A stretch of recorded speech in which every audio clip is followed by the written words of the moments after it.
Welcome everyone. We'll just wait for a minute or two for everyone to log in.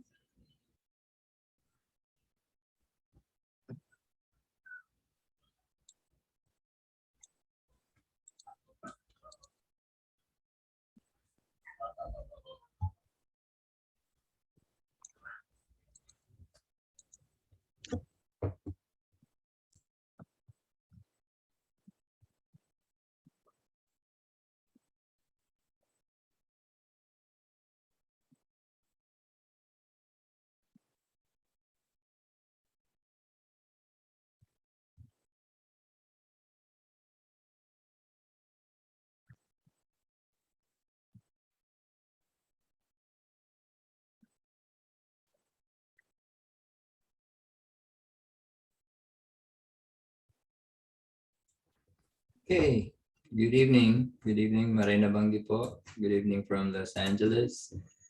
I am Stephen Acabado, Associate Professor of Anthropology and the Director of the UCLA Center for Southeast Asian Studies.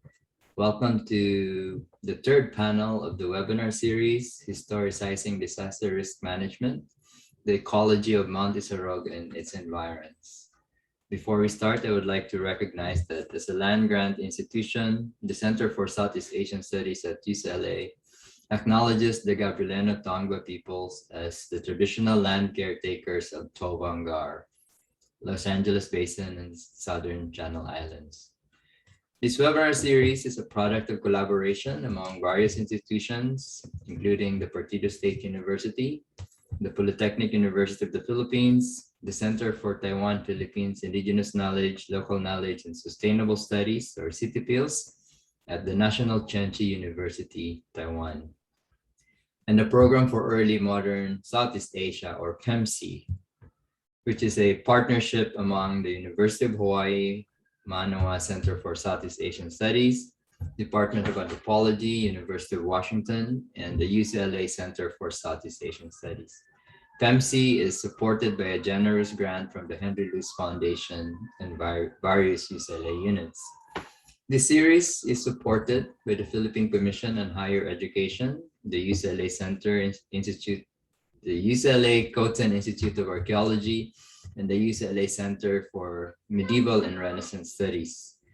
Panel 3 of the webinar series showcases Partido State University research, particularly on biodiversity and local landscape knowledge. I'm going to play a video to introduce our speakers and our moderator.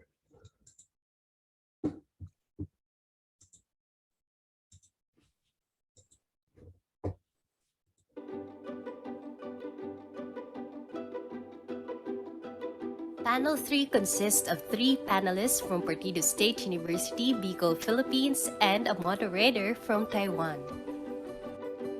The first member of the panel is Ms. Maria Christina G. Gumba.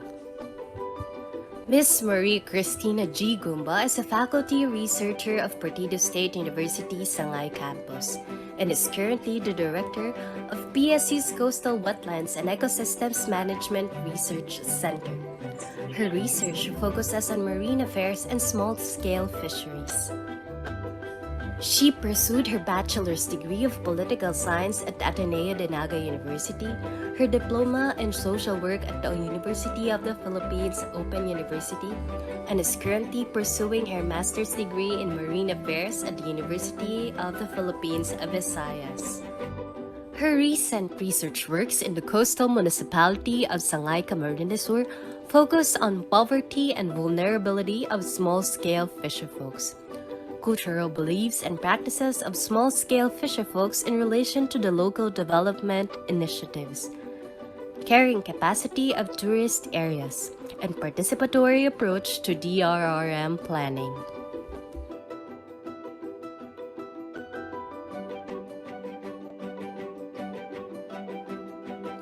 Our second panelist is Engineer Marjorie C. Atole.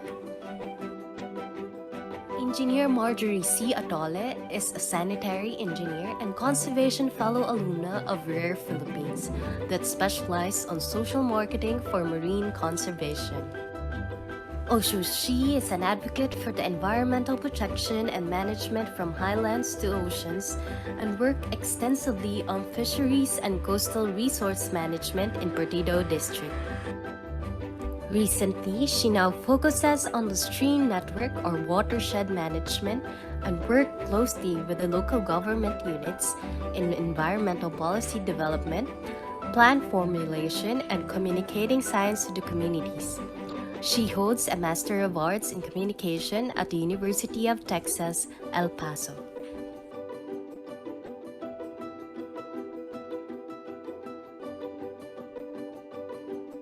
Our last panelist for panel 3 is Dr. Ricky P. Laureta. Dr. Ricky P. Laureta is an associate professor at Partido State University, Goa campus. He was the former dean of PSU Caraman campus and the current University Business Affairs Director. His notable research engagements involve being the project leaders of the Department of Agriculture, Bureau of Agricultural Research, and International Center for Tropical Agriculture funded research project titled Regional Climate Resilient Assessment, Targeting and Prioritization for AMIA Phase 2 Region 5 Bicol Camarines Sur, and the current Bicol River Basin Studies funded by the Department of Agriculture, Regional Field Office 5. His engagement in research and areas of expertise include local governance and policy, economics, disaster risk reduction and management, and climate change.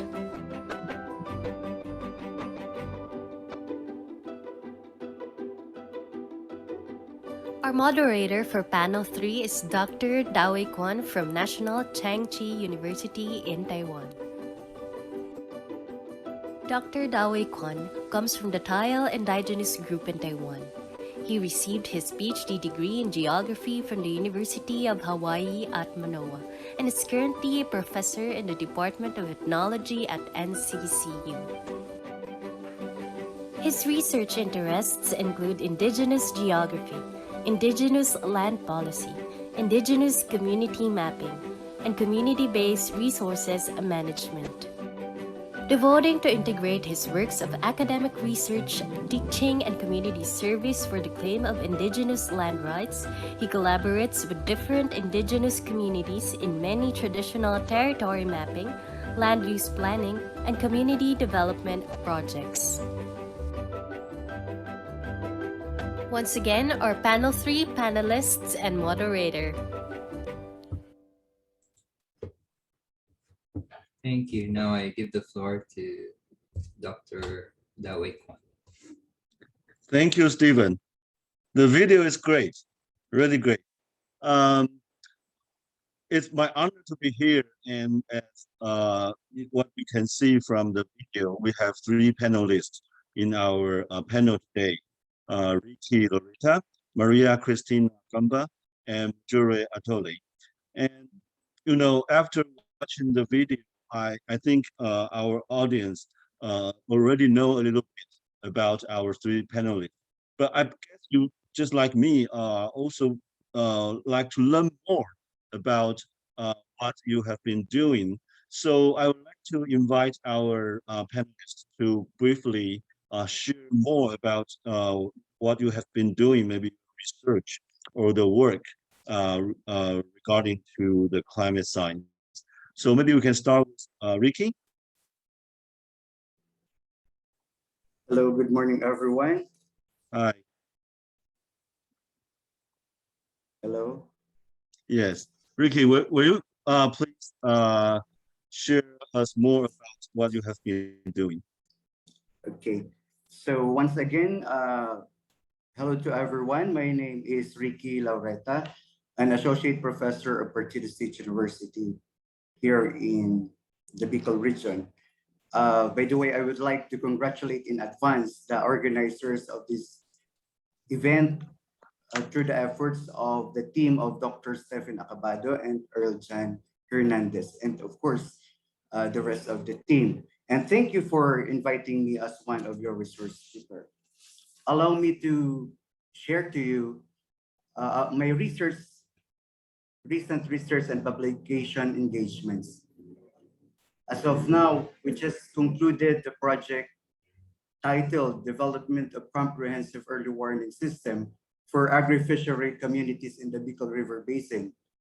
The Bicol River Basin project funded by the Department of Agriculture, Regional Field Office, and the project leader of the project titled Regional Climate Resilient Assessment Targeting and Prioritization for the Adaptation Mitigation Initiative in Agriculture, Regional Office 5, the Bicol region, funded also by the Department of Agriculture, Bureau of Agricultural Research, and the Center for Tropical Agriculture. And also the project titled Economic Analysis of Climate Change Adaptation and Strategies in Selected Coastal Areas in the Philippines. My co-project leader is our very own University President, Dr. Raul Berdecina. Let me share to you the project highlights of our concluded project.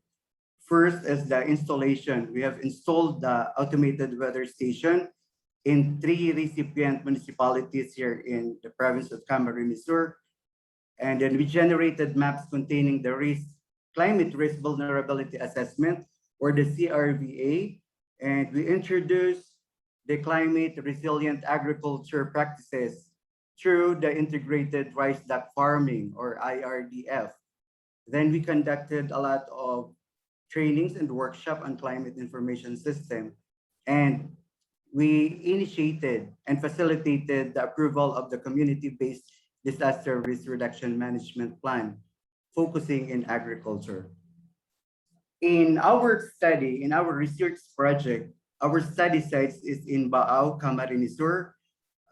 There are 2 villages that were involved, which is Santa Eulalia and San Francisco. We have also Canaamay in the province of Camarines Sur, 2 villages also, San Francisco and Mangayawan, and in Minalabak, also in Camarines Sur, Barangay del Carmen, del Rosario, and Barangay Taban.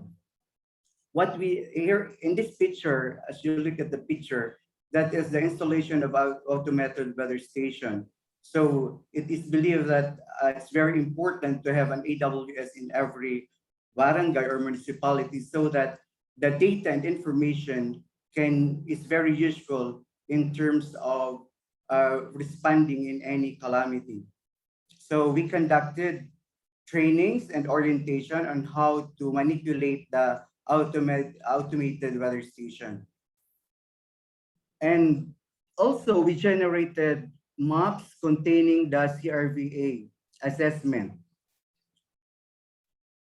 considering the adaptive capacity of every municipality or every area, and then the various physical components of hazard exposures and the sensitivity indices.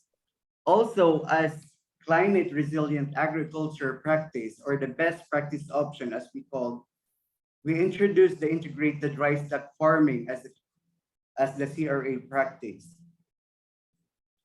There we go. We have here the recipients coming from the different villages or the barangays in Canaaman, Minalabak, and in Baao. And then also we conducted trainings and workshop on climate information system that is in partnership with the Department of Agriculture Regional Field Office through the initiative of the staff of the AMIA 2, or the Adaptation Mitigation Initiative in Agriculture program of the Department of Agriculture. As you can see in the table, we capacitated 833 persons, focusing on the climate information system. And then we come up with a very good plan through the community-based disaster risk reduction management planning. So through the participatory rural appraisal, we come up with a approved CBDRM focus on agriculture through the aid of legislation with the municipal ordinance and barangay resolution. Thank you. Thank you, Ricky. That's very, inspiring information for us. And next, I would like to invite Maria to share a little more about your work. Thank you, Professor Kwan. May I share my screen first? Yes, please.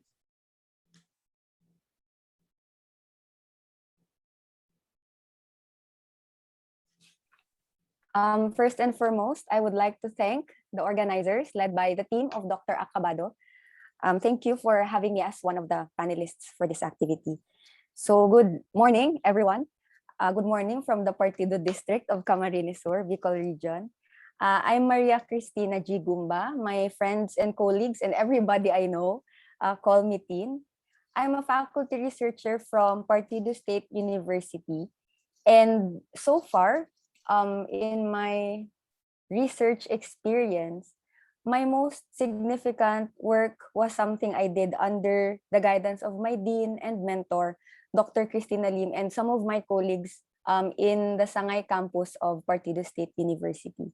So this has something to do with the participatory approach to DRRM planning, which we did in Nato, Sangay, Camarines Sur.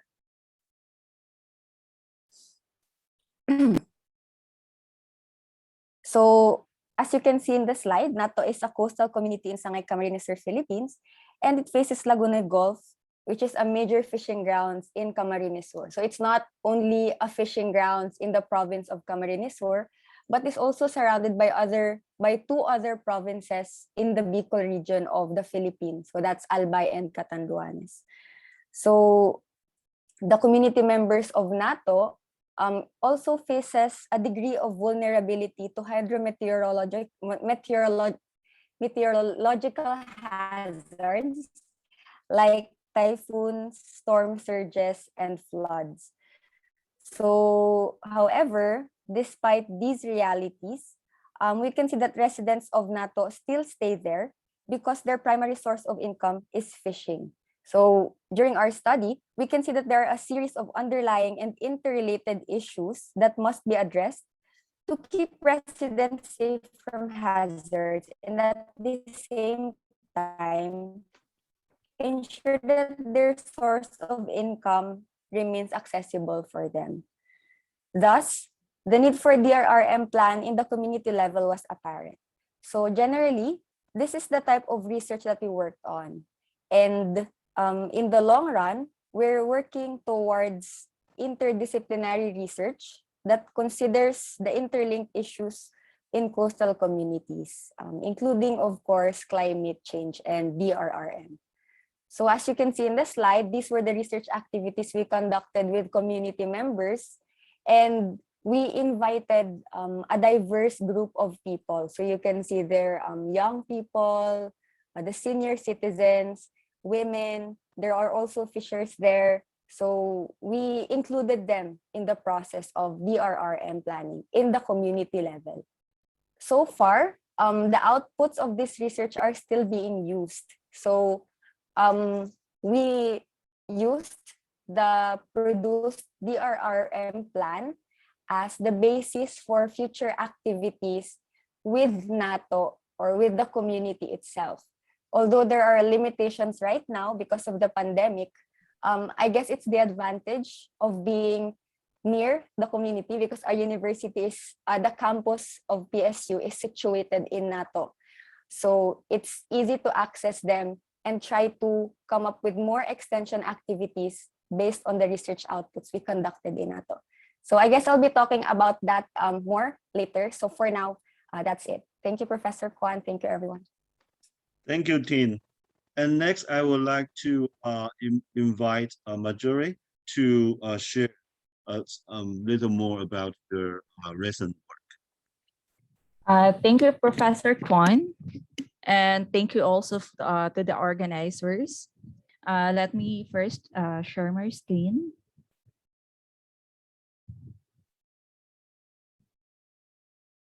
Good morning, everyone.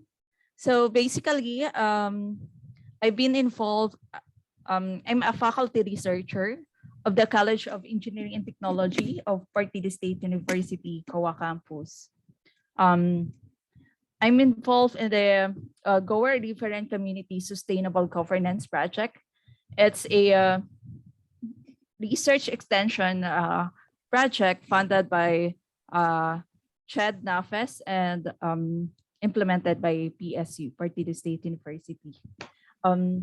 Basically, the anecdotal accounts and information obtained from the research we gathered from primary and secondary data gathering.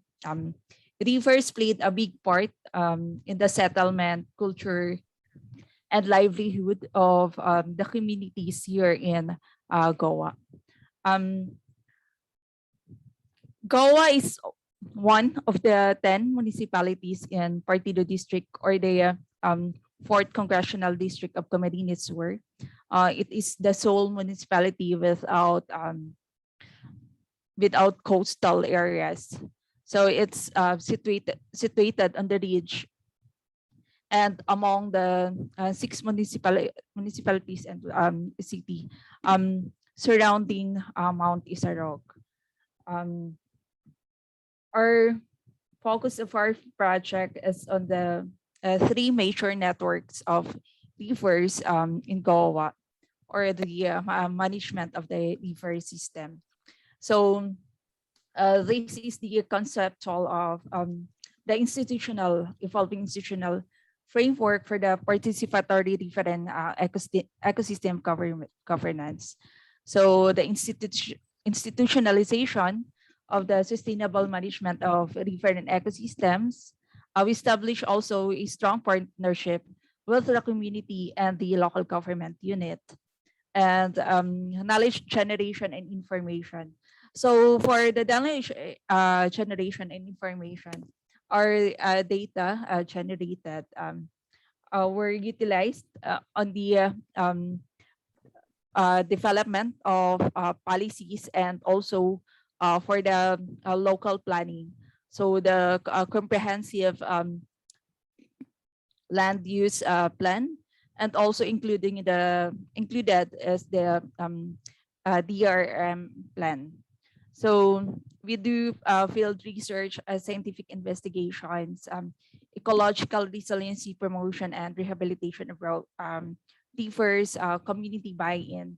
So basically what we do, we weave the data, scientific data, into communicating it to the communities. So we here are, like for this one, we also have monitored the water quality. This is one of the highlights of the project, which is important also in the DRRM,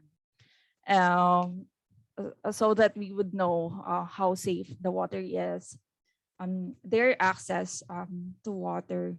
And another thing is we also have mapping and do the ocular, since the previous data need some improvements. So basically we need the basic data gathering.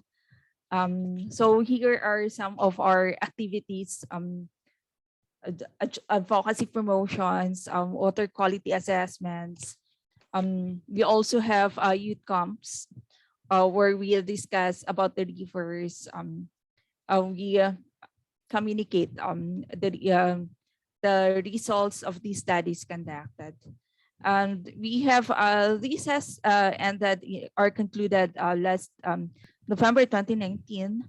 So we have several from the project. We have gathered developed several manuscripts. So we also included here the local knowledge or the stories of the communities. And now I'm currently involved with the social marketing aspect of the community-based abalone stock enhancement and other high-value commercial marine species habitat social marketing approach in the Lahui group of island in Caramao and Camarines Sur. So basically, I'm the one involved in the design and social marketing strategies for the project. So that's it for the my involvement on the projects.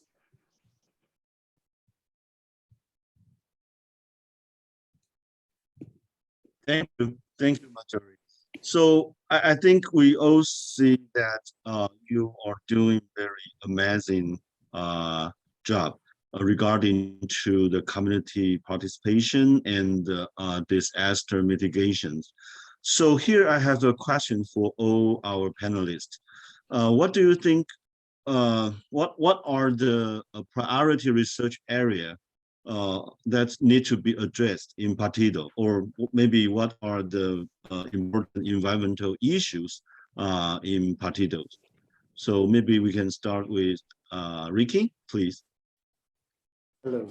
I think the focus, especially on the government side, they should provide really assistance on the mitigation initiative, especially on agriculture, because billions of pesos are being damaged to the devastations of the typhoons, because our region, our location here geographically, we are being hit by typhoon regularly or yearly for about 10 to 15 typhoons. So there should have really a financial support, sufficient financial support of the government to the barangay level or the local government units on the barangay level and the municipal level, as well as the provincial level. Yes, yes. Thank you, Ricky. And Tin, what do you think about it? Thank you, Professor Kwan.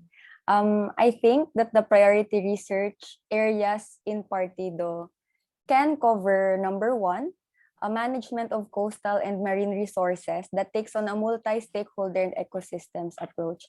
I have to agree with Dr. Ricky that it really should involve as much stakeholders as possible, especially in the aspect of governance.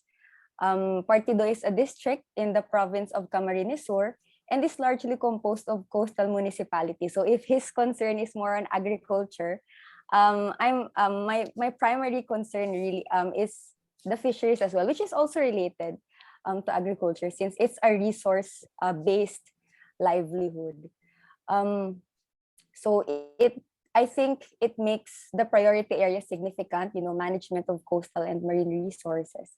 And moreover, much emphasis is given on the management process approach that highlights the interconnectedness of social and ecological issues, and they should not, be treated separately, and making sure that the foundation is established for sustainable development. Second, I think climate change adaptation strategies should also be focused on. It takes on the same approach as the first one, multi-stakeholder and ecosystems approach. And as much as possible, I think it would be better to analyze these approaches in order to cover the multifaceted issues surrounding environmental science and disaster mitigation. So thank you. Thank you, Tin. And Marjorie? For me, working with the local government units, one thing that they need more assistance is more basically on the data information on the resources. Our study should be conducted on the bioresource assessments and monitoring. So it should be communicated well with the local government units, because we do not manage something that we do not know or how extent it is being damaged. So we need further studies on that. And also, we need data and studies on the hydrological and geomorphological studies. We also need to document what we have, the native species of flora and fauna, because that's it is one of the things that we need to consider is what we had now, what existing native species, so that we could control the gynecological pollution, or we also we need to strengthen or promote our native species. So another thing is the development of smart agricultural technologies and strategies, combination of the green and gray engineering in addressing climate change impact or mitigating measures. So that's all. The research areas need to be undertaken. Thank you. Thank you, Marjorie. So I think Tim point out important things that because we come from different discipline, different academic backgrounds, so we might have different concerns. But we also know that disaster management is a very complicated systems that need a lot of involvement, different stakeholders, and also different disciplinary, right? So discipline. And so what do you think about the importance of interdisciplinary collaboration? And what are the experience of the interdisciplinary collaboration in your research? So maybe we can start with Ricky. Ricky, please. Okay, so I think there's really a need for collaborative efforts, not only with the state universities or other academic institutions, but also the government, other government agencies or institutions, just like the Bureau. In the case of the Partido State University, perhaps we can collaborate with other agencies such as the Department of Interior and Local Government, Department of Agriculture, the Bureau of Fisheries and Aquatic Resources. We have also strengthening tie-ups with the local government units, particularly the DRRMO office, the Disaster Risk Reduction Management Office, so that it will, if there is a very good and strong collaboration between and among the different agencies of the government, there will be a positive impact that will lessen the effect or the effect of these natural calamities in the region. Mm-hmm. Yes, thank you, Ricky. But later, I would like also to ask the questions for Ricky. That what's I mean, what do you learn from this kind of experience of collaboration of different stakeholders? Okay, so later I will come back to Ricky, but now I would like to invite Tin to share your experience and opinion. The value of collaboration is really it's really needed in disaster risk, DRRM.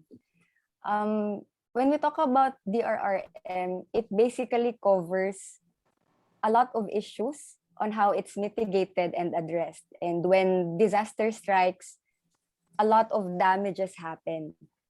When we talk about different agencies and organizations, there are different roles. Usually, we learn that these differences sometimes hinder, effective responses to DRRM. And I think that's where collaboration comes in. The value of collaboration comes in, because it enables agencies to go beyond their differences and come up with strategies wherein they will help each other to address the impact of disasters, especially in marginalized communities that can't handle these disasters by themselves. So thank you. Yeah, thank you, Tin. And Marjorie? Collaborative, especially for research and other activities, it paves way in maximizing the resources. So not only financial resources, but also the human resources, the expertise. So it would cover a lot more areas. So especially on DRRM. So I think it's really important now to do collaborative activities. So Mhm. covering a lot of areas, it would also understand the interconnectivity of those areas with one another. So it would not be so it would be holistic. The approaches in addressing the issues would be and and it will be integrated. So that's all. Yes, yes, that's very insightful. And later, I will also like to ask Tin and Marjorie, are you from Bicol? Are you both from Bicol? So Yes. you are Yes, yes. Bicolano, right? Yes. So this is a question also for Ricky that the identity of Bicolano, how does the identity of Bicolano affect or contribute or maybe empower your research? Okay, but before this question, I would like to ask Ricky, what do you learn from the experience of collaboration?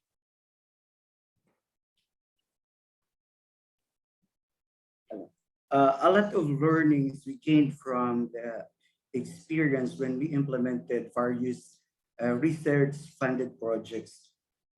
Actually, collaborations is very necessary. It's because in every unit that is involved in the implementation is very important. There is a significant role of each and every unit that there is a concern of every unit. Example, we can say that small things, when we put it into one, it will be a big thing.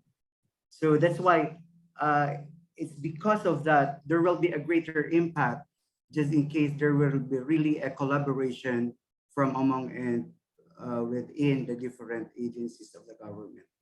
Mhm. Yes, yes. So regarding to the question of the identity of Bicolano and how does identity contribute or empower or affect your research program, I would like to ask maybe Tin, go first. Tin. Thank you po.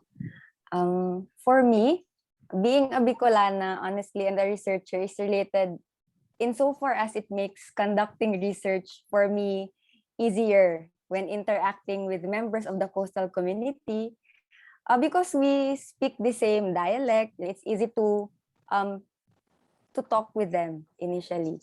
It may be a simple thing, but as a researcher and a community development advocate, it's an advantage that I really need. I mean, I've been exposed to NGO work in another province, in Oriental Mindoro, and it was really difficult to engage with families there because we have different dialects and culture.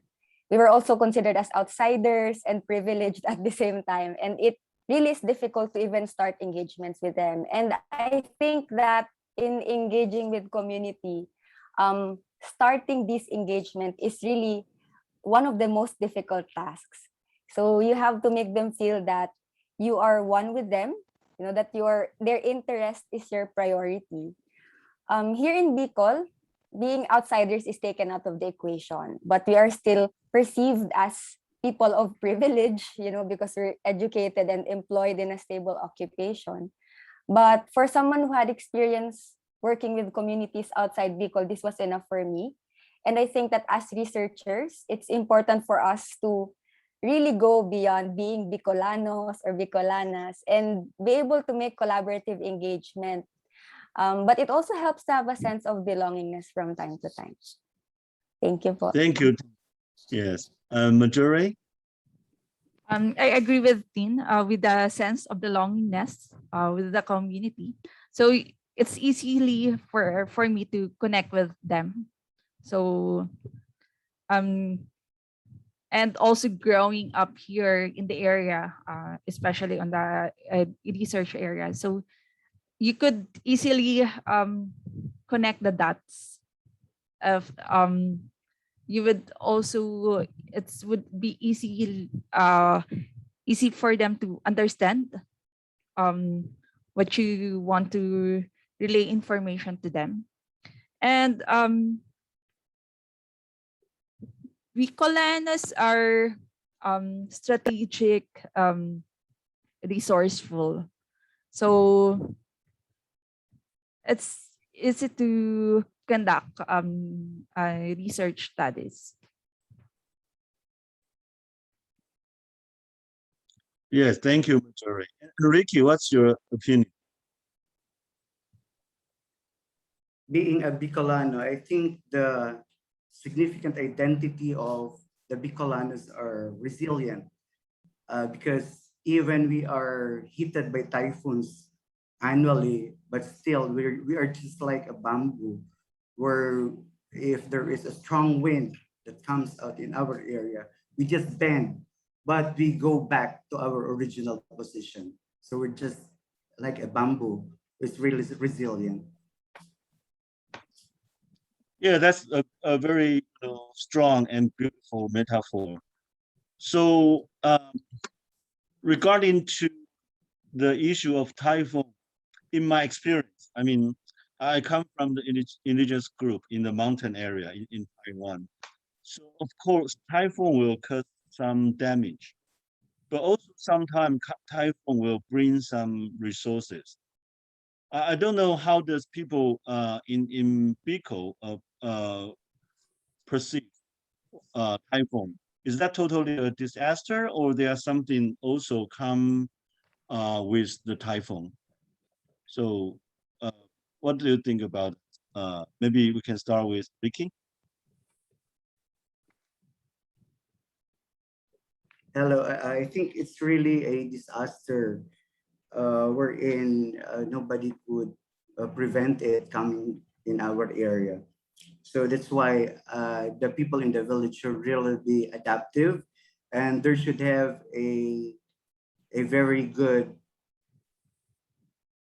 adaptation strategy, so that they can cope up with what's happening, especially during the event of any natural phenomena. So can you share us some example how people in Bicol adapt to typhoon or respond to typhoon?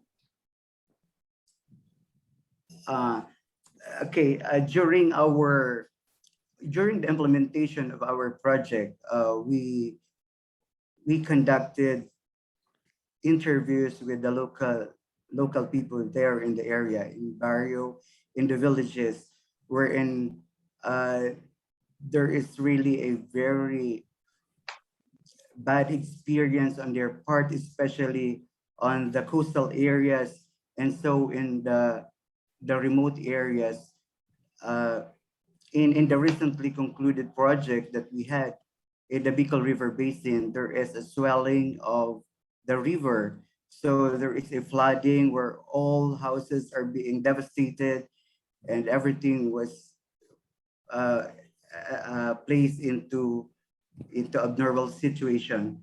Well, but then they are really, since they are already used to it, they are prepared for that. But other people are quite hard-headed, wherein instead of following the protocols of the government, they stay in their houses. That's why sometimes we lose lives. It's because of that. And so with other resources, example also, the livestock, the animals that they should be taken care of, well, it's already lost. It's flooded, run by the flood. So with that, there is an economic, there is a negative economic impact on their part. So it's one of the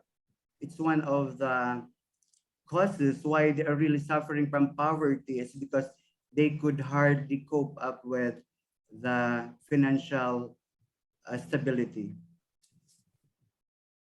I see. So Dean, what's your experience, or how do the community you work with responds to typhoon in your experience? I guess I can only speak for the community we worked with in the drafting of the DRRM plan. So last year, a series of typhoon hit I guess the whole Bicol region. These were Typhoon Quinta, Super Typhoon Rolly, and Typhoon Ulysses. And everybody from Bicol remembers that because that only happened last year. And we were also trying to address the pandemic. And one can only imagine what coastal communities are going through, given that, for example, Nato is composed of households that are really just taking it one day at a time, just to survive.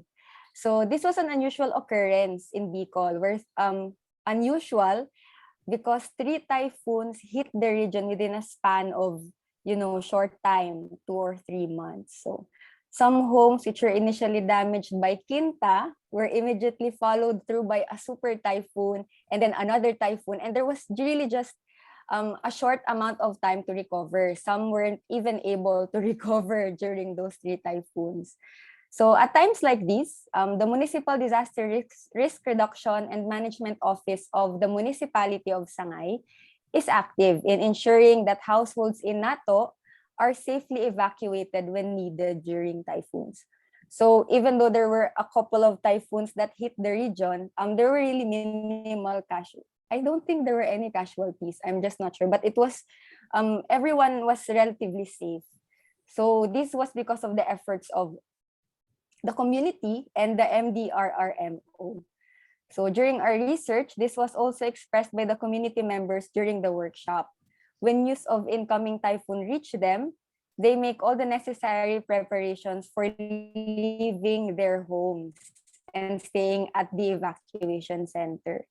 And this is especially applicable for residents whose houses are made of light materials. And these are most of the houses along the coastline of Nato, of the community we worked with. So generally, evacuation has become a community practice for most of the households in Nato, just to avert the disaster. I see. Thank you. I see. So later I will come back to Vicky and Tin to ask you the question about what are the local knowledge you see, because you've been, collaborating with the community a lot. So what are the local knowledge or let's say traditional knowledge or maybe indigenous knowledge you see from the community and that are important for the disaster management? But before that, I will ask Marjorie for the same question. How does typhoon influence the community you work with, and how does people respond to typhoon? Same with Tien. People here easily evacuated. During the typhoon last year, the 3 typhoons, there's only 1 casualty, which is residing near the river. He just went back to tend his animal and get flooded. So there's only 1. And another one is the practice here of people is they respond easily on the call of the local community leaders to evacuate. Another thing is when they know that the typhoon has already passed or it became weaker, so they go or went outside of their or go back to their homes. So they easily go back, though it would still some rain or some wind weak. They would tend to their farms. They would check for the damages and would pick some vegetables or like coconuts that fall off. And another thing, I think this is one of Virgo that during flooding, flooding is somehow there are areas here that they view it as a resource because they have there's a fishing practice here that they use of fish drop, cold and sag. So it is usually being used during flooding months. So from November to January. So somehow,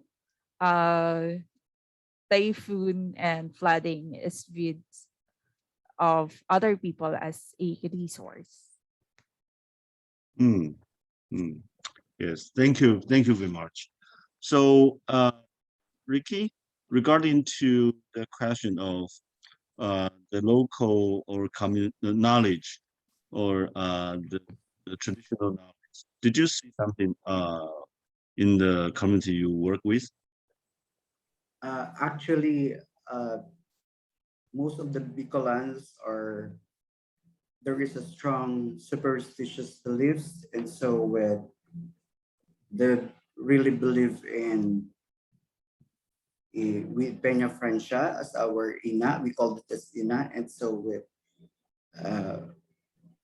the Almighty God. So because of that, they are being strengthened to really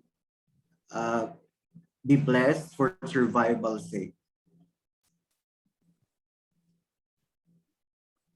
Yeah. Yes, yes. And Tin, what's your experience? When we worked with the community members of NATO, they share that they're mostly reliant on their coastal and marine resources for their source of food and income. And their local knowledge is really within that scope, that these resources are for our use. And during disasters, we may leave them temporarily to evacuate, but we will come back for them. So they understand that these valuable resources that put food on their table are declining, like the fish and other coastal and marine resources. They also understand that management measures and fishing regulations are necessary to ensure the long-term supply of these resources. They also understand that when typhoons and other disasters strike, they are one of the most vulnerable. However, they have no other viable alternative sources, and they were very clear with that. They explore supplementary sources, but these should go hand in hand with their current practice of extraction for it to be enough for their household needs. So, yeah, I think the impact of that local knowledge is that they temporarily evacuate during disaster and then return when it's safer, because their lives and how they understood these lives are lived there only in NATO, are there in NATO and nowhere else. So, thank you. Yeah. So, a majority. For me, there are a lot of beliefs and here for regarding with the typhoons, disasters. So they would refer into the movement of the atmospheric condition prior to the typhoon, or like the situation of the rivers. If there are a lot of algae or moss on the river, on the rocks, flooding would occur. So they have something like that, different myths, different local knowledge regarding disasters. So and it's linked with the behavior of the animals or presence of the plants or what's happening on their surroundings. Yeah, through the long observation of the environment. Yes. And regarding to the issue that you are talking about, the collaboration and the importance of collaboration, do you, I mean, Ricky, Tin, and majority, do you encounter the challenge for collaborations? We all know that the collaboration between different institutes are important. The collaboration between different stakeholders are important. We also know that the collaboration between different disciplines are important. Like the natural scientists should collaborate with the social scientists. Geographers collaborate with historians. But sometimes we just encounter the challenge. right? What are the challenges you see or encounter in your experience? Maybe we can start with Ricky. With regards to the challenges that we are encountering is one of the challenges is sometimes there is a lack of expertise in other areas of concerns which should be addressed too. And another thing is sometimes it lacks also financial support or resources that we can sustain for the development of the area. And so with uh, financing the research project of the different agencies that are collaborating with each other so that they will come up with a very good project or program. Mhm, mm. Thank you, Ricky. And Tin? In our case, collaboration was done with the local government unit and mostly the community members. And as much as possible, we wanted to represent sectors during the workshop.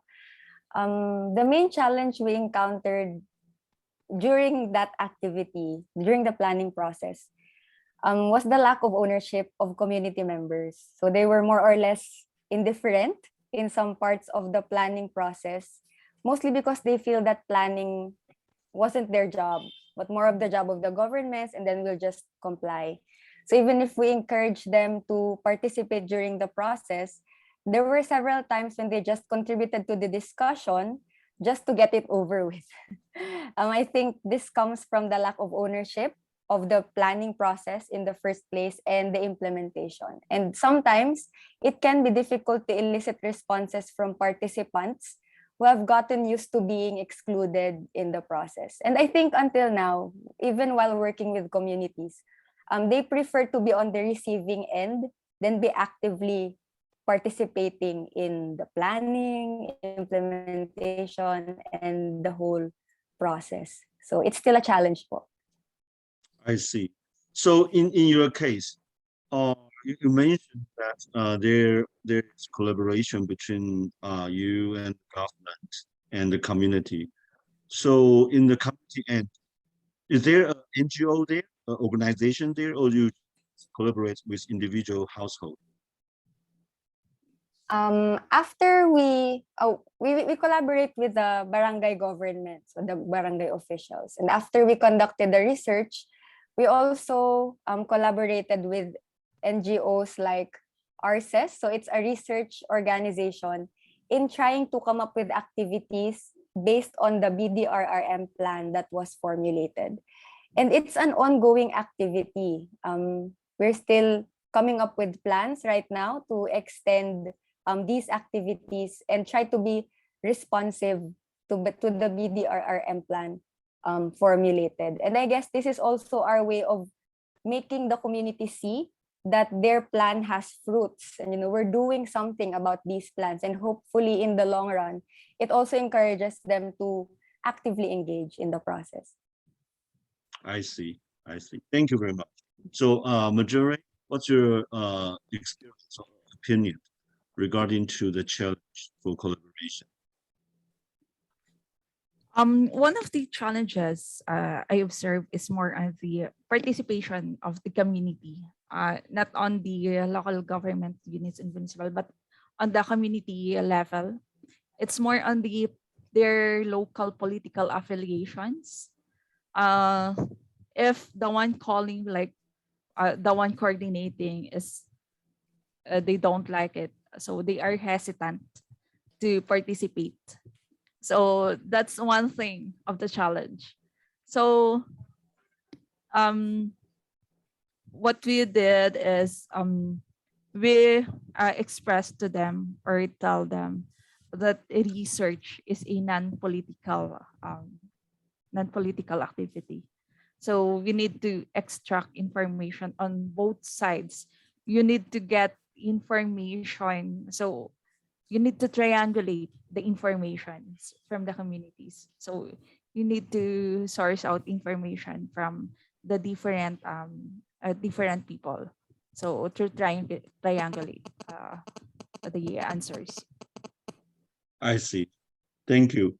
So the BRR you mentioned is the Barangay Disaster Risk Reduction Management Plan, right? Is that related or with the Philippine Disaster Risk Reduction and Management Plan Act? Can you introduce the act to our audience?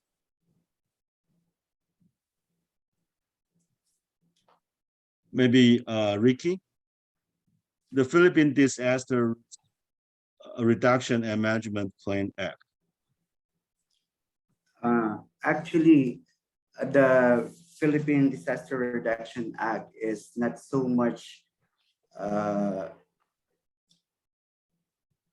implemented in the different. What I mean is there is a lack of awareness with regards to the content of the legislation. So there must have a high awareness among the people in the barangay, so that they will be having a mindsetting, a very good mindsetting, that they should support and cooperate what is being implemented by the government.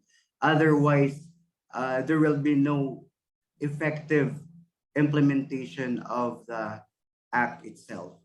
So that's why through this CBDRRM, the one that I showed you in my last slide, what we come up is the community-based risk reduction management plan, wherein we really incorporate and integrate the different or various agencies that will help to carry out the objectives of the act itself. So through the aid of the legislation, we come up with the resolution from the barangay level, and then we try to facilitate the barangay officials to let the ordinance be approved in the municipal level. So now they have already a plan which will be implemented in 3-year time. The very most significant thing about the plan is the financial aspect, because we believe that if we don't have financial support coming from the different agencies or other non-government organizations, we cannot do that. So if there is an insufficiency of fund, well, the act or the actions will be very limited. So that's why there should have a sufficient fund to implement the program at the ground level, meaning to say at the barangay or village level. I see. I see. Later, I have another question for Rick, that you mentioned about the support, and financial support is one of the important things. And do you think this international collaboration is possible to provide more support from different sources? So later I will ask the questions to Ricky. But before that, Tin, what can you provide some example of the challenge or attribute in the implementation of the national framework at the community level? Yes, Professor Kwan. As the approach implies, it really is what it is. It's a top-bottom scenario. So the government plans while the local community members comply to these plans. But in all fairness, with the Philippine National Framework on DRRM, it actually stipulates the role of DRRM committees in the barangay or community level. So they have duties and responsibilities in that level as well. However, like most of the legislations in the country, what happens on the ground is entirely different. So the planning process on DRRM seldom represents the community members. And most of the time, we can't really blame the local government units. I mean, sometimes this is due to pressure from the higher government levels to come up with plans, or the overlapping concerns that the LGUs cater to. The MDRRMO caters to the pandemic, typhoons, and other types of disasters that are being faced by the municipality. On the other hand, the community members are not used to participating in such activities. They would usually prioritize income generating activities like fishing or putting food on the table, then planning workshops, that aim to empower them. It's definitely a gradual process. And in our research, I can say that at least, or in all of our research, actually, the three of us here, I can say that at least there's already an introduction to their involvement in the DRRM process. So we continue to work based on the plan that the community members helped to craft. And I think that in a way, as long as we reiterate that the activities are based on what they help to craft, they will really be encouraged to participate in similar efforts little by little or gradually. Thank you. Po. Thank you. Thank you, Tin. And Marjorie? The four pillars of the DRRM Act, the prevention and mitigation, response, preparedness, rehabilitation, and recovery. Actually, on the local level or in the community, it would be usually on the response. It's more given emphasis, and usually it's more on the short-term periods in the form of giving relief food packs.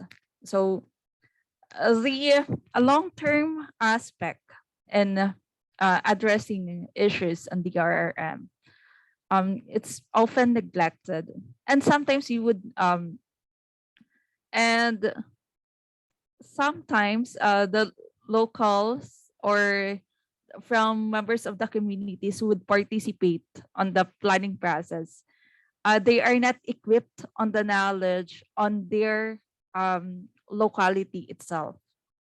So it's more on they don't tend to explore their areas. So it's more on the bottom line is in the insufficient data and information of the communities itself. I see. Thank you. Thank you.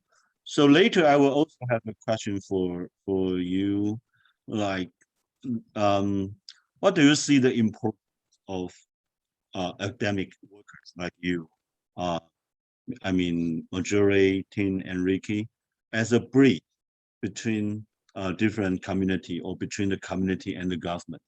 What's the importance of academic researchers?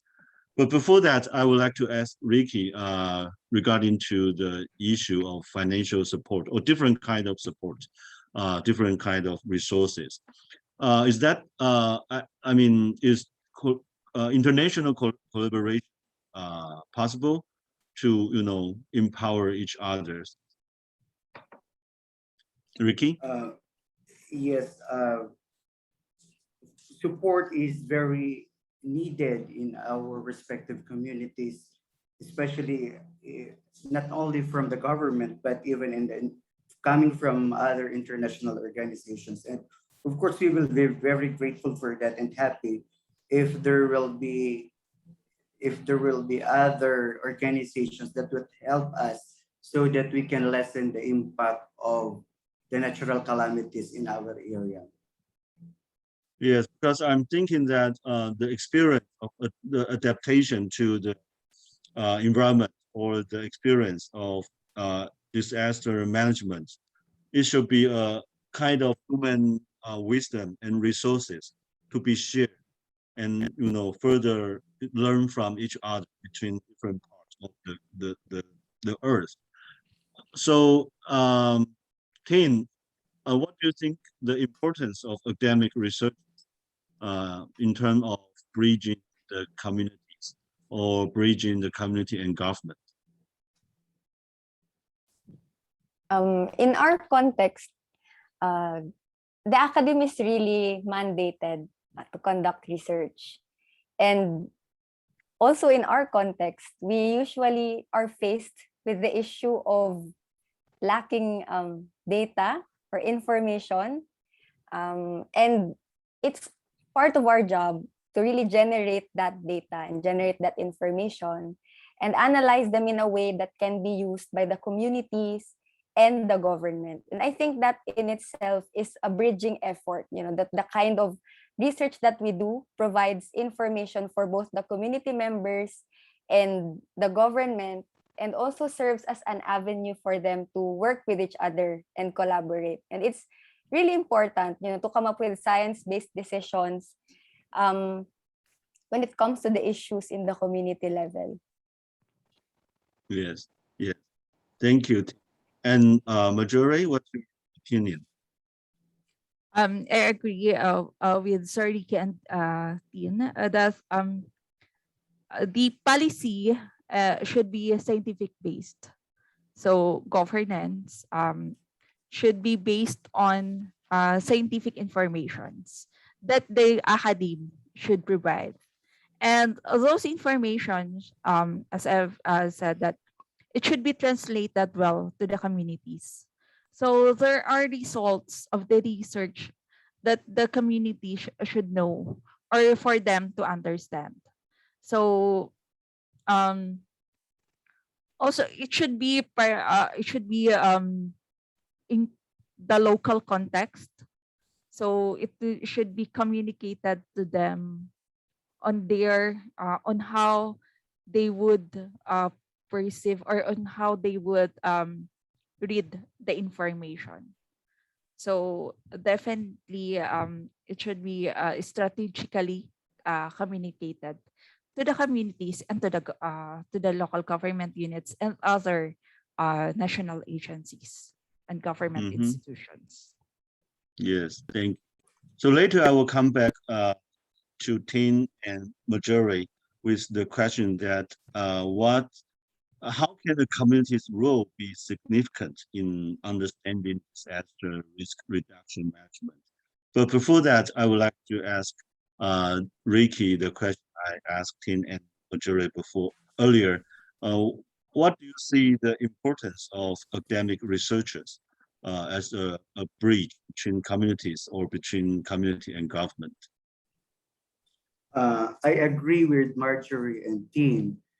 Wherein academic researches, the output of these researches is very significant in policy formulation. It should be recommended through the local government units or even in the national government, so that there should have a scientific basis in the implementation and formulation of the different laws and legislations to be implemented at the ground level. Otherwise, if there is no scientific basis, I think it's pointless. So because of the academic researches, the outputs of this is very significant, so that it will really improve and it will go for the development and stability on how we are going to address the issues and problems of what's hitting in the area or the problems that occurs in our region. Yes, thank you, Ricky. And Tin, regarding to the questions, how can the community role be significant in understanding disaster risk reduction management? What's your opinion, Tin? When we collaborate with community as effectively as we can, I think they can become good partners of the agencies and stakeholders responsible with DRRM. Their local knowledge of their resources and capacity give value to DRRM strategies that are really suitable for them. And when this is tapped and issues are addressed because of their inclusion, it can also encourage the community to go beyond mere compliance and become active agents of DRRM. This is a gradual process, of course, because at the end of the day, we're talking about communities that were entrenched in a culture of compliance to a top-bottom approach to DRRM. The difficulty of unlearning what they're accustomed to is unimaginable, but definitely present. There will be frustrating days, but I think that this is part of the process. And this, for me, does not really lessen the significance of a community's role in understanding DRRM. Thank you. Thank you. Marjorie, what's your experience? Understand the role of the community is that they need to understand their participation is key to their survival. So survival to the disasters, or on how they would mitigate and or adapt to the impacts of or lessen the risk of disasters. So they need to understand that one. And I think in a community, there's always a key influencer to them. So we should need to look for that key influencer, so they would follow in adapting the strategies, or the strategies that's being laid down on the plans. Mm, mm, yes. Ricky, what's your opinion? For me, I think the role of the community is to really let them understand what we are doing with our research project is, at the end of the day, they will be the one to benefit from it, so that they will appreciate what aspirations that we wanted to employ to them, or what our plans is really for them to, example, in the poverty alleviation or mitigation of the impact of the climate change. So at least if they know and understand that what we are doing is really for them, it's for their welfare, perhaps they can appreciate it. And then, especially on the part of the vulnerable sectors of our community, the fishermen, the farmers, and other vulnerable sectors, if they realize that what we are doing is for them, perhaps they will be very supportive and cooperative with our research endeavors, not only by this time, but even in the future research projects. Yes, yes.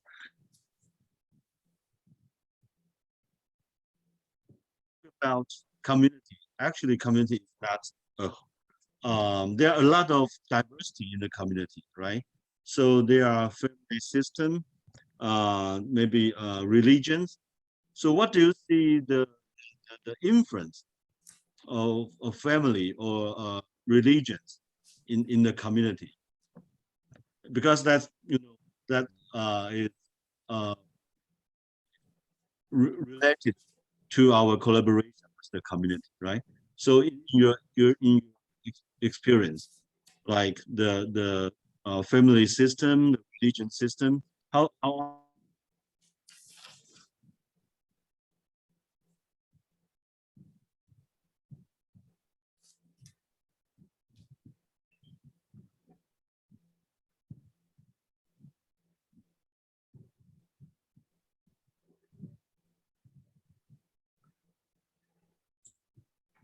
I think we lost Professor Kwan. I think he was asking about question about religion, and if I'm getting where his going for the question, I think he was asking about the relationship between religion and disaster risk management. Let's see that.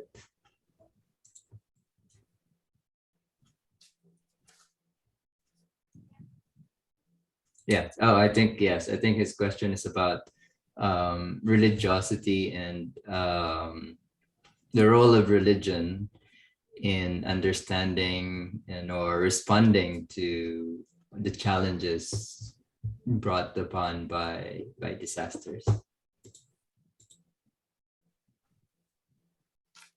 If anyone wants to, Marjorie? Based from my experience, I think religion doesn't affect well on how the communities respond to disasters, especially now. Previously, I guess yes, but now I think with all the disasters that the people have experienced, I think they would rely more now on their local leaders. So I think they have been more they have been more responsive on the on how the local leaders in their communities would manage disasters.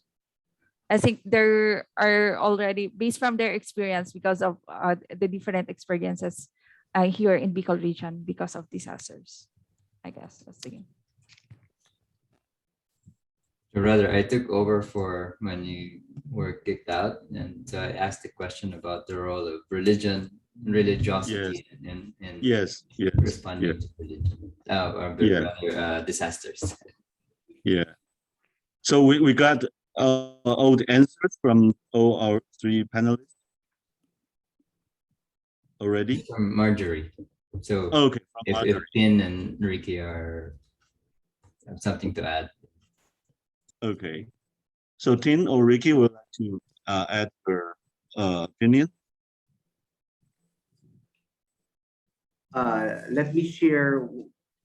Let me share the result of one of our research output regarding on how family faces the scenario in terms of typhoon, the coping mechanisms of the Bicolanos. Wherein actually one of their practices is to really pray hard during the times of typhoon. So they can do anything in times of typhoon when the typhoon hits the region. They keep on praying and praying and praying over time. So there's really a sense of religiosity among the Bicolanos that they really believe that through the help of God, they can able to survive the calamity.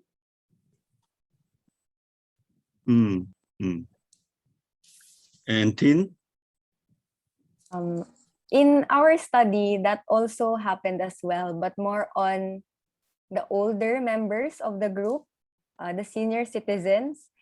They stated that during typhoons, yeah, they pray hard so that the typhoon will go away and everything, and everything can go back to normal.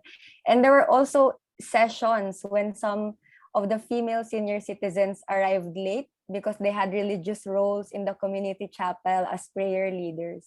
So I guess it says a lot about how important religion is for the community members of NATO, especially the older ones, the older residents. Yeah, from my experience in Taiwan, because religion is also important in our community. And over 90% of indigenous people in Taiwan are Christians. And church become a very important public space in our community. So a lot of discussion, a lot of community issue are discussed in the church. So church also become important for us to share the information and form the community discussions. So kind of supporting the organization work in the community. That's the experience from Taiwan. And that's also why I was asking the question about religions. So I have a further question for all of you, that can you share effective approach or method in doing community research on disaster and climate research project? Because you all show very brilliant experience in collaboration with the community. So can you share to our audience about the approaches or method in doing community research, especially on the disaster and climate research projects? So maybe we can start with Ricky.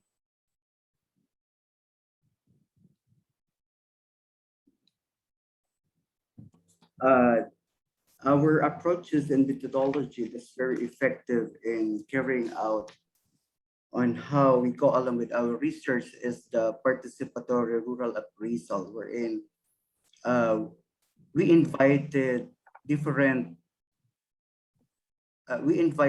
some of the members of the different sectors of the community, so that there will have a consolidated inputs to the activity. So we're in all sectors should be heard, and all issues should be addressed. So that's why it's very important to have a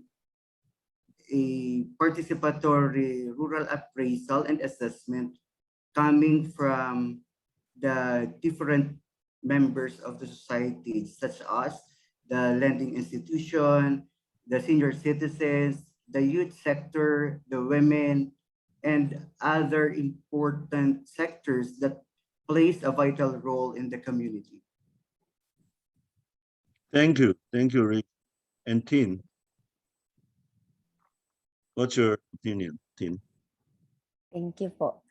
The approaches I will mention are the ones effective for me in a way that they work and continue to help us in conducting disaster and climate research projects with the community. So the first one is participatory approach, which we used as well in our research. And for us, this is inclusion of community members in the process. And it really helps the research. And by participation and inclusion, this does not only mean that they're there in the attendance sheet or they're there attending. In an ideal situation for us, participation would also involve active engagement in the research activities and really the present interest to represent his or her sector in whatever way is apparent. It would be really nice if we reach that situation. The second one is a collaborative approach, which I think we are all doing right now in a way.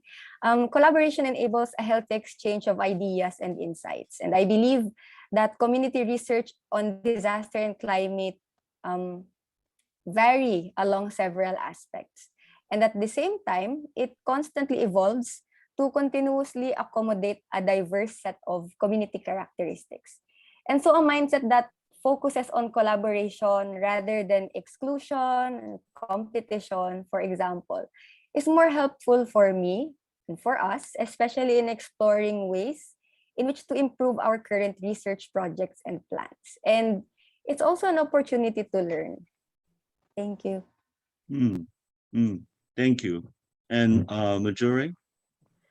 Same with Sir Ricky and Tien, participatory resource appraisal, and also the in-depth interviews and focus group discussions. I think that are conducted within the study areas. I think it's more an effective way of soliciting data and information on the ground level.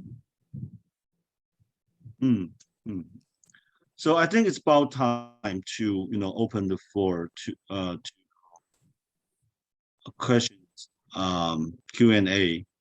So when we are collecting the question from our audience, I will also like to ask one more question to all of you.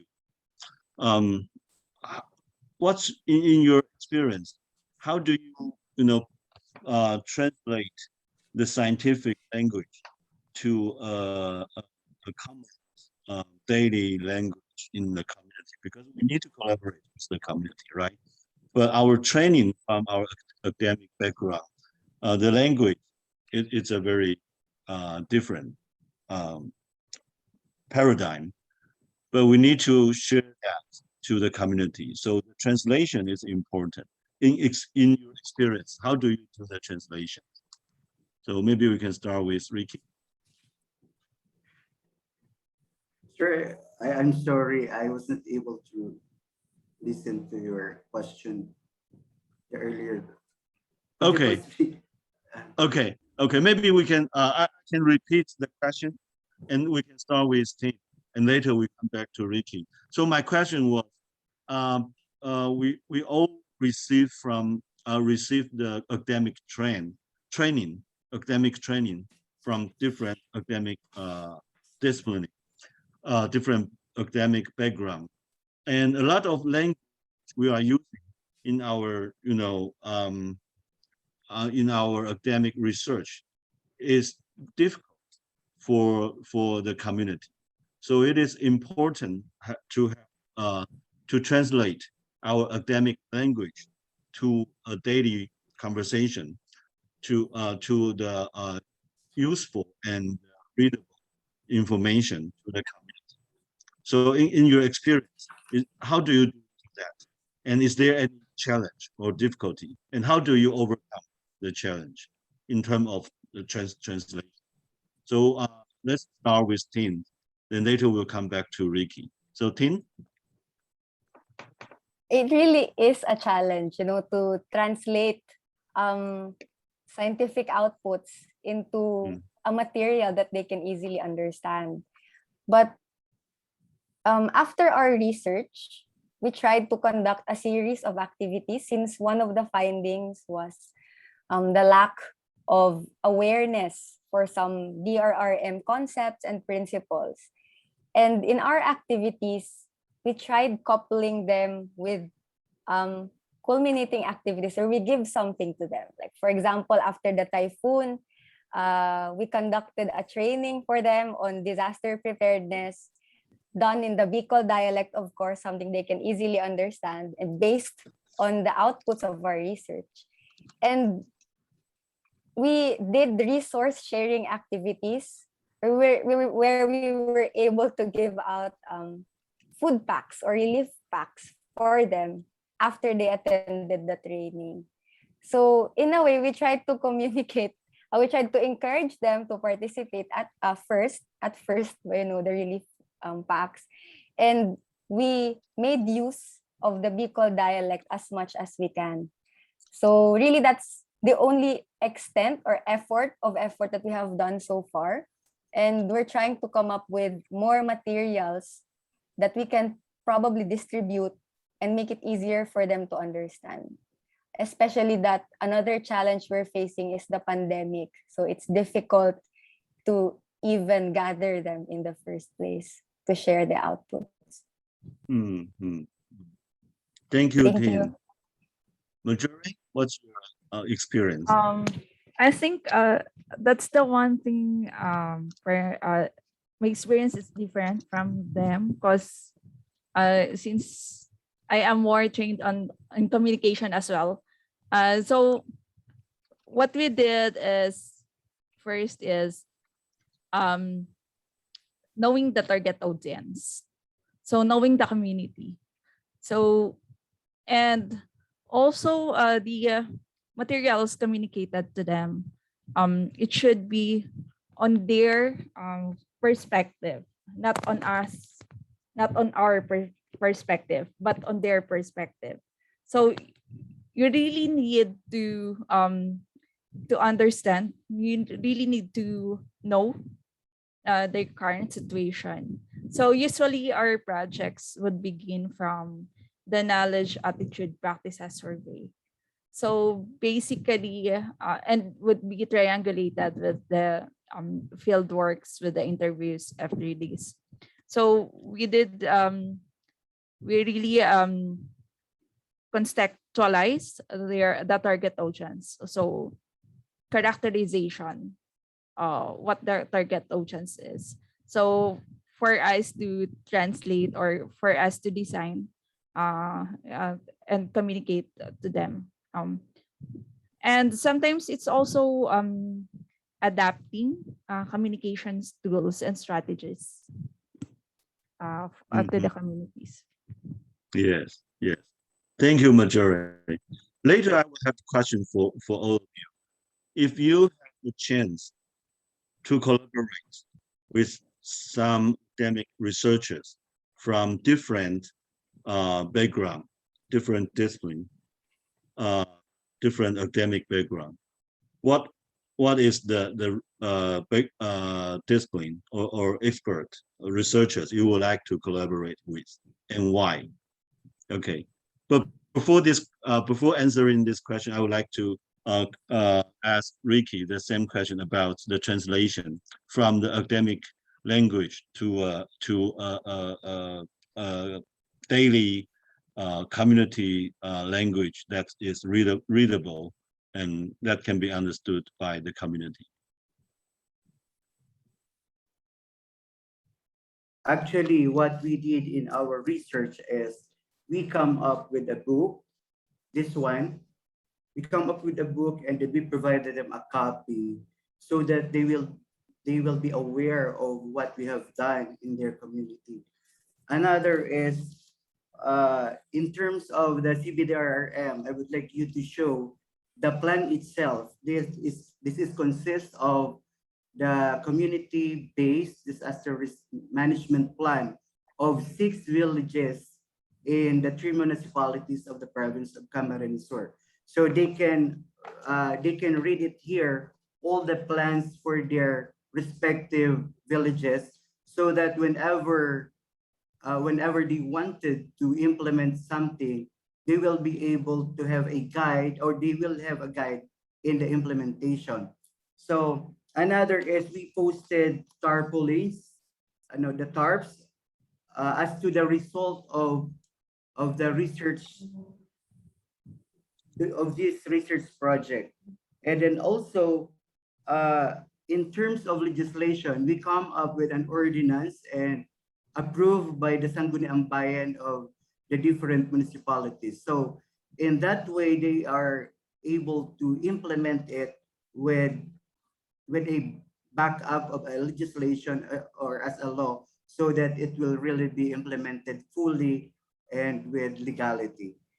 And another is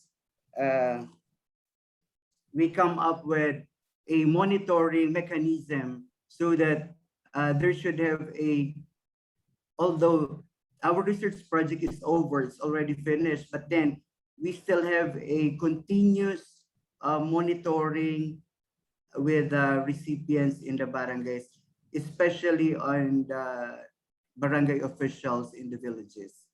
So that's how we really observe that this research project will not end up with a manuscript, but then it will be very useful to the community that we serve, to the community that we undergo this research.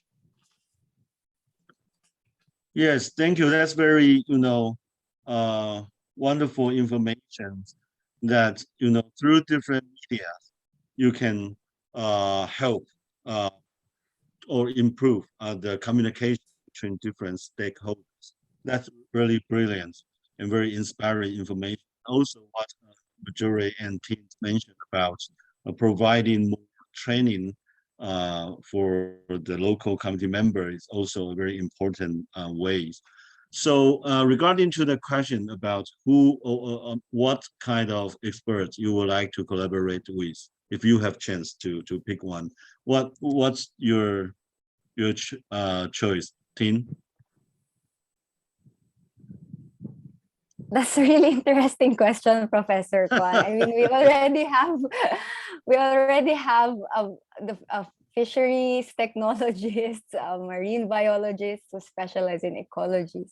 But I think I hope this is not part of my bias as a social scientist, but I'm really interested to collaborate with people who specialize on addressing embedded cultural practices, because I think this is something we're finding hard to address, helping the people to go beyond what they're used to and, change their perspective on how they should participate in the DRRM process.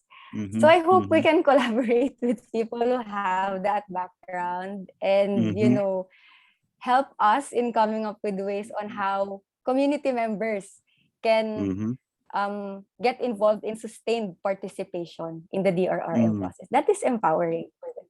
Yes. Thank you. Yes. I would like to ask you further question about what's your feeling about working with natural scientists, like fishery scientists. My field. Your experience of working with the natural scientists. Yeah, they're also about my age, and it's quite difficult when it comes to technical conversations that I have to ask them a lot of questions. But it works. It can actually work as long as you keep an open mind about each other's disciplines. Yeah, that's a very important step for collaboration. Yes. So, Yes po. Marjorie, what's your choice if you have a chance to, collaborate with the academic researchers from different disciplines? It would be behavioral science, biologists, foresters, anthropologists, Uh-huh. archaeologists, because there are a lot of We have things we that, have Stephen here. We yes, can let him know. really interested, because there are a lot of things here that need to be studied. I think a lot of disciplines I want to work with. Okay, okay. So Ricky, For me, I wanted to collaborate with uh, an expert on climate change and agriculture, specializing advanced technology in addressing the impact of climate change, particularly in agriculture, so that there will have to lessen the impact of climate change, because the most vulnerable sector of our community is really get affected. So if that is the case, if we can help them through our research, well, it would be very great output that it will improve their status of, it will improve their economic status. mm, mm. Yes. So I think you were, in the beginning of our conversation, you all share your opinions about what are the priority research area, and then you share the challenge you encounter, and now you share possible experts that you would like to collaborate with. I think that really help the audience to have a bigger picture of what you have been doing, and what's the expectation for the future. So there is a question from the audience. There's a book from Greg Bankoff. It's called Culture of Disaster. I don't know whether you are familiar with this book. Basically, it's about uh, the discussion of the social construction of disaster. Like, there's another book called "There is no such things as natural disaster," because disaster is something defined by human society, and it's highly related to the social behavior, and it's also related to the government policy, related to the power relations in the society. So there is a paradigms of the academic discussion of the social construction of disaster. So what's your opinions about that? Do you think there's a culture of disaster, or how culture or how the society influence the or even forming the disaster? So maybe we can start with Ricky.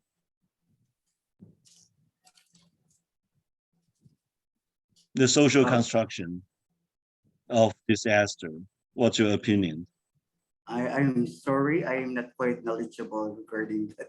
It's okay. It's okay, because there's a question from our audience. So yeah, I was also wondering whether is the area that you are familiar with. But That's why, sir, I'm looking forward for the collaboration that may. right. That's a good answer. And what about Tim? What's your opinion? Actually, Professor Kwan, I asked for help from a colleague regarding the book.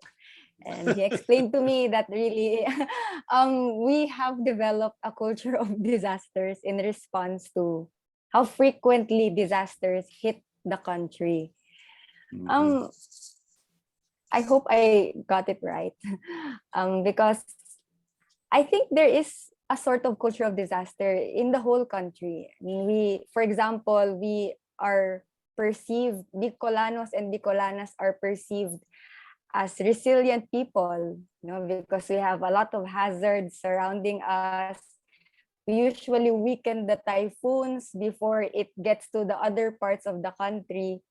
And I think that most often than not, this resilience is romanticized, especially for the marginalized sectors. And I'm sure this is something not only I observed, but the other panelists observed as well, that when disaster strikes, it's usually the marginalized people who have it worst. It's difficult for them to recover. And I think that has already become part of the culture, that those the people who have totally damaged homes receive relief, and every time typhoon strikes, they're waiting for the relief already even before the typhoon comes. So things like that, and it has become part of their culture, depending on which social class you are in. There is a different perspective on disasters. I think you point out a very important phenomenon that also happens, I think, everywhere, including Taiwan, that the marginalized people got most influence, negative influence by disaster. So there are some social difference in terms of the influence of disasters, or even how the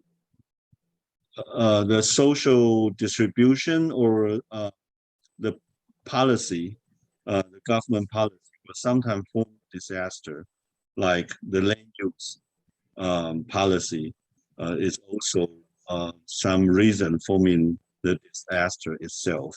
That's my experience from Taiwan. So, Majore, what's your opinion? Actually, just I'm reading this. I totally agree with Tin. It's more on the approaches or the response of the communities is dependent on the social structure. So also their participation on the planning process for like the RRM plan. So sometimes those who are not affected would not participate in the planning process. So that's it. Majore, you mentioned that there are a lot of academic researchers you would like to collaborate with, including archaeologists, right? Can you explain why? Why do you think archaeology is important for disaster management? For me, it's important for us to know the history of these disasters, and also the history of how the people lived before and how they survived. And maybe we could get some lessons from them. Or maybe we are still practicing what they have done before. And also, we need to understand first the past for us. We need to understand the past for us to do strategically plan for the future. So it's more on the past and the present for the future scenario. Yes. I feel the same way.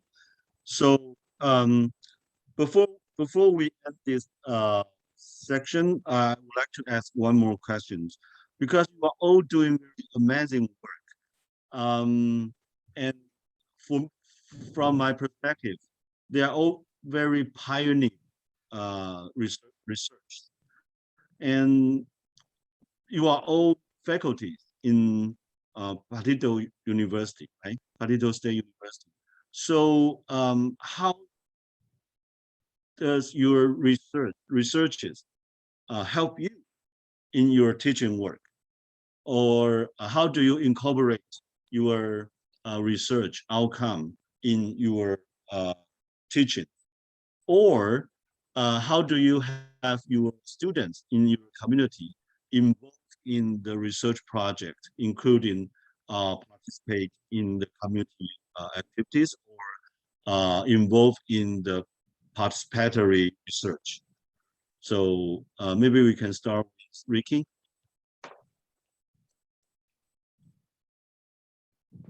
Our research is very important, especially that we are in the academy, because there are abundant of data and information that we can share to our students. And then our students might as well disseminate it in their respective communities. So with that, that's very important that in the community level, there should have a high awareness of what's happening in their community itself. Otherwise, if there is no awareness of what's happening in the community, well, it would be very difficult for us to combat any problem that we may encounter in the future. It's because we are not prepared. So, but because of the data gathered through our researches, it will serve as a basis on how we can get along with and surpass all the problems that we are encountering in our area. So that's why it's very important to really, as a faculty, we should do and conduct researches so that there must have a generation of data and information that we can share it with the community, and so with government entities, so that they will be able also to share it with their respective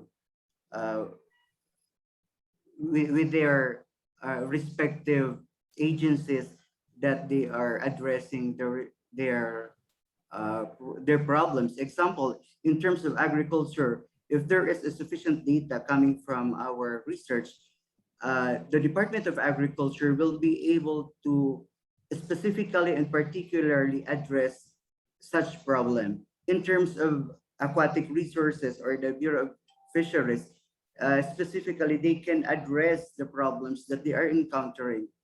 So also in terms of legislation, we can come up with a very effective way of recommending policies through the end of the legislation, through the Department of Interior and local government, where the local officials can adapt it as a basis in the implementation. Thank you, Rick. Tin?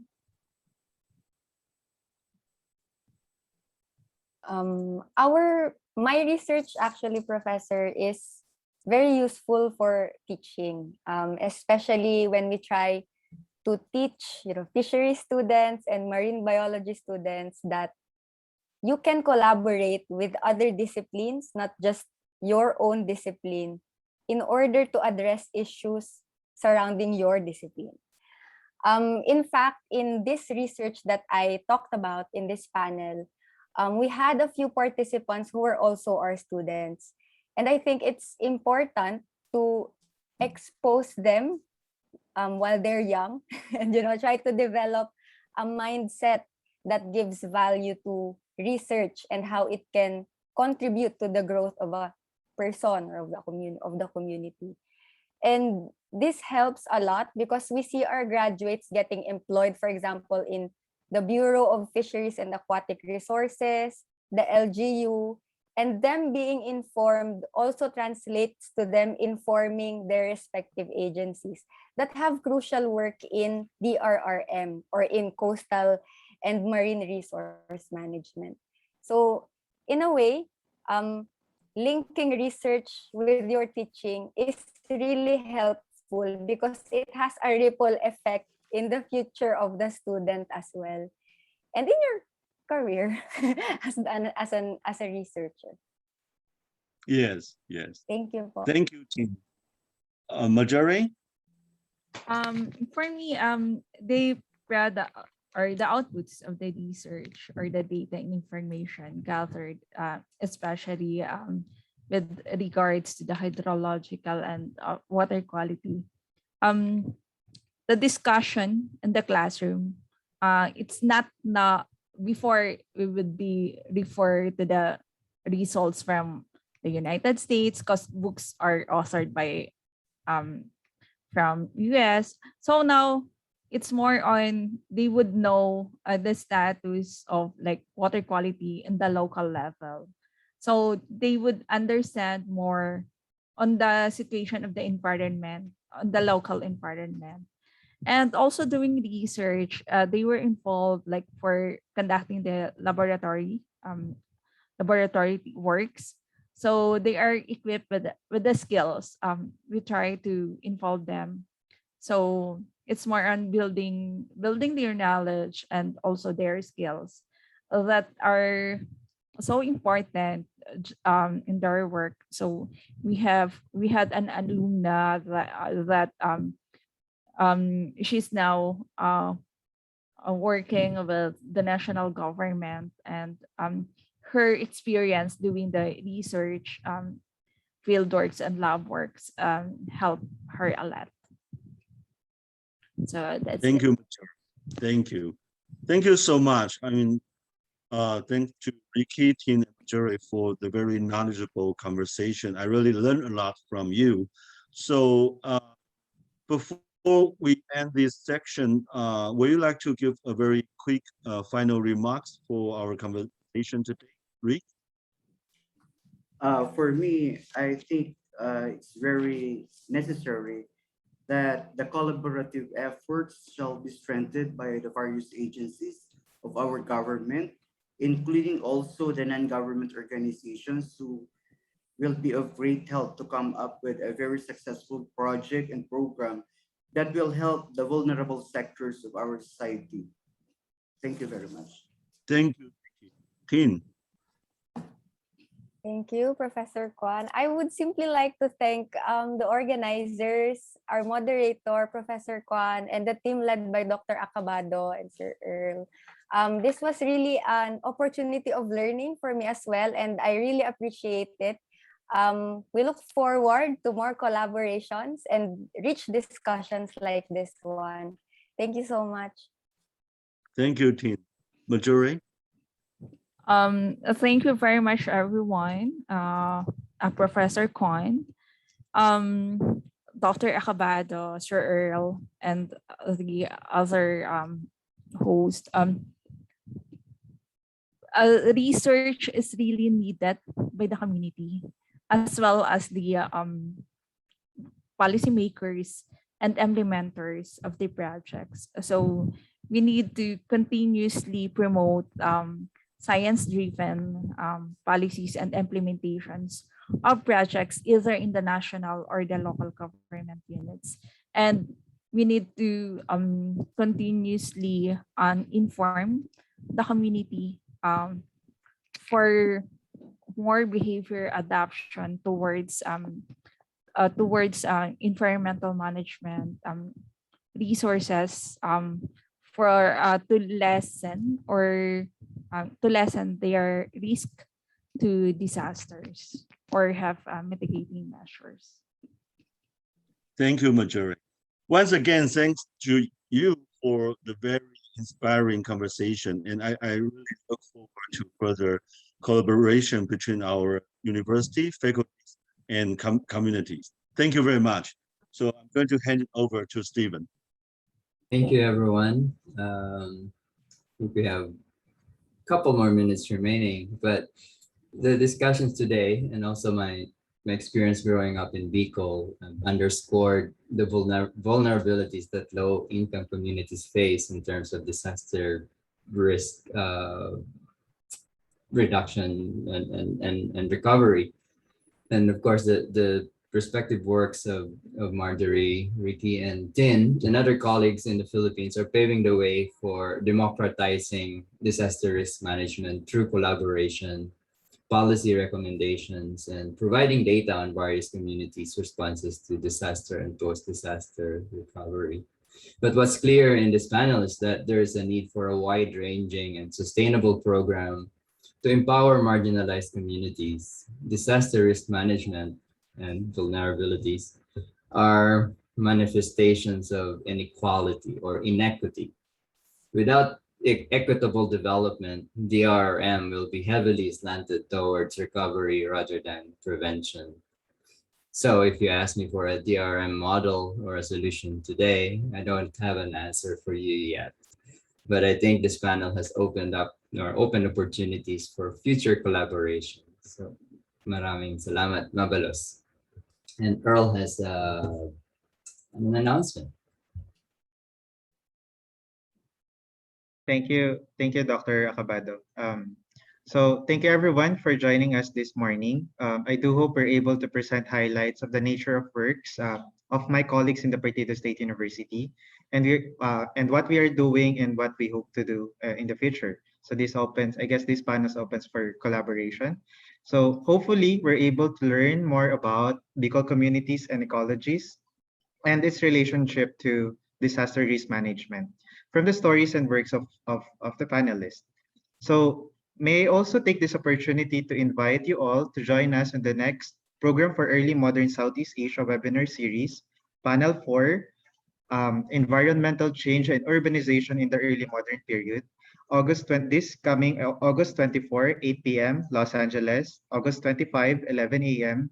Philippines, Taiwan time. So a certificate of participation link is given at the chat box, both in the Zoom and at the Facebook pages. So help us improve our panels by providing us your feedbacks.